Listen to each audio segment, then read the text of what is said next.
Hello बच्चों, good morning. कैसे हैं आप सभी? Welcome to Vidya science classes.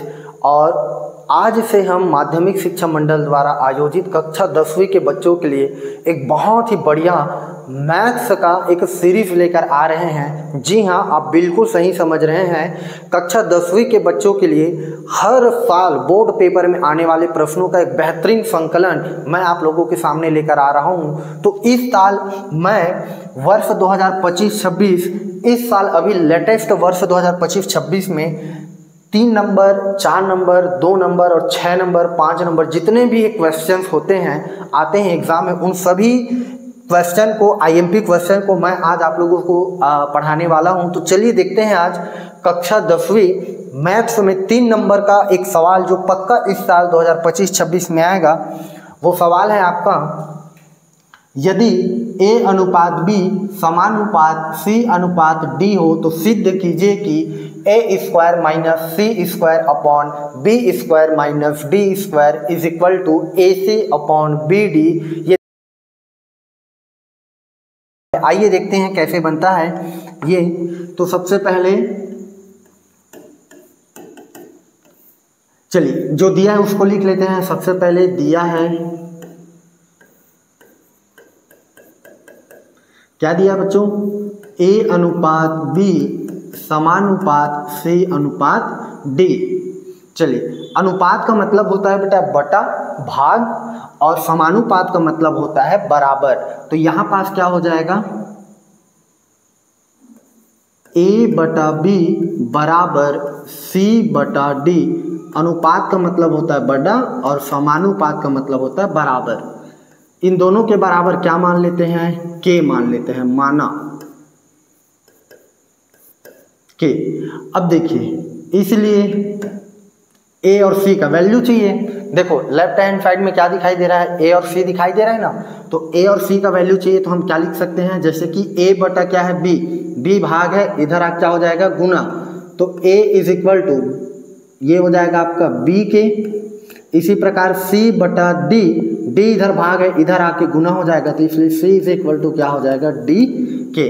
चलिए सॉल्व करते हैं लेफ्ट हैंड साइड। तो लेफ्ट हैंड साइड में क्या दिया है? लेफ्ट हैंड साइड बराबर A का स्क्वायर माइनस C का स्क्वायर अपॉन B का स्क्वायर माइनस D का स्क्वायर। ये क्वेश्चन है। अब A का वैल्यू यहाँ पास पुट करेंगे और C का वैल्यू यहाँ पास पुट करेंगे। चलिए क्या होता है? A का स्क्वायर, तो A की जगह क्या है? B, तो यहाँ पास हो जाएगा B का स्क्वायर K का स्क्वायर, माइनस है तो यहाँ क्या हो जाएगा? माइनस C का स्क्वायर, तो C का वैल्यू क्या है? D के, और C का स्क्वायर है तो ये हो जाएगा बेटा, इसका भी स्क्वायर हो जाएगा, D का स्क्वायर और K का स्क्वायर, और नीचे B स्क्वायर और D स्क्वायर दिया है तो इसको मैं लिख लेता हूँ B स्क्वायर और D स्क्वायर। इन दोनों में देखिए, इन दोनों में कॉमन क्या दिखाई दे रहा है? यहाँ पास भी K स्क्वायर है, यहाँ पास भी क्या है? K square. कॉमन निकाल दूंगा K स्क्वायर को कॉमन निकाल दूंगा, क्या बचेगा? B square minus D square upon नीचे बचेगा B square minus D square. अंश में देखो B square minus D square, B square minus D square, ये दोनों आपस में क्या हो जाएगा? कैंसिल हो जाएगा। ये दोनों आपस में क्या हो जाएगा? कैंसिल हो जाएगा। तो यहाँ पास क्या बचेगा? लेफ्ट हैंड साइड बराबर बचेगा K का स्क्वायर। इसको मैं दे देता हूँ समीकरण 1। अब चलिए दूसरे साइड चलते हैं हम लोग, right hand side. Right hand side में दिया है AC अपॉन BD।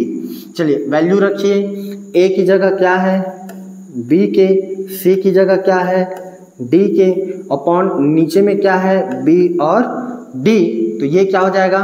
K और K का गुना होगा तो K स्क्वायर, तो ये हो जाएगा BD इंटू K का स्क्वायर अपॉन नीचे क्या हो जाएगा? BD और BD क्या हो जाएगा? कैंसल। तो क्या बचेगा? राइट हैंड साइड बराबर क्या बचेगा? K का स्क्वायर। इसको मैं दे देता हूँ समीकरण 1। अब समीकरण 1 और समीकरण 2 को तुलना कीजिए, तो ये क्या हो जाएगा आपका? समीकरण 1 व समीकरण 2 से। चलिए समीकरण 1 और 2 को देखो, लेफ्ट हैंड साइड, इसके राइट हैंड साइड में भी K स्क्वायर है, इसके सामने भी K स्क्वायर है, तो जब राइट हैंड साइड बराबर है तो लेफ्ट हैंड साइड भी क्या होगा आपका? बराबर। तो समीकरण 1 व 2 से लेफ्ट हैंड साइड बराबर होगा राइट हैंड साइड। यही हमको सिद्ध करना था तो ये हो जाएगा आपका सिद्ध हुआ। 3 नंबर का प्रश्न है, बहुत ही शानदार प्रश्न है। अगर ये वीडियो आप लोगों को पसंद आया होगा तो अपने दोस्तों के पास शेयर कीजिएगा, वीडियो को लाइक कीजिएगा, सब्सक्राइब कीजिएगा। इसी प्रकार से मैं अगला वीडियो में आप लोगों के लिए लेके आऊँगा 3 नंबर के और बहुत सारे क्वेश्चन, 4 नंबर का एक पूरा एक सीरीज में आपको ला के दूंगा और 101% इस टॉपिक में से क्वेश्चन आपको बोर्ड पेपर में ज़रूर देखने के लिए मिलेगा। सपोर्ट करते रहिएगा। धन्यवाद।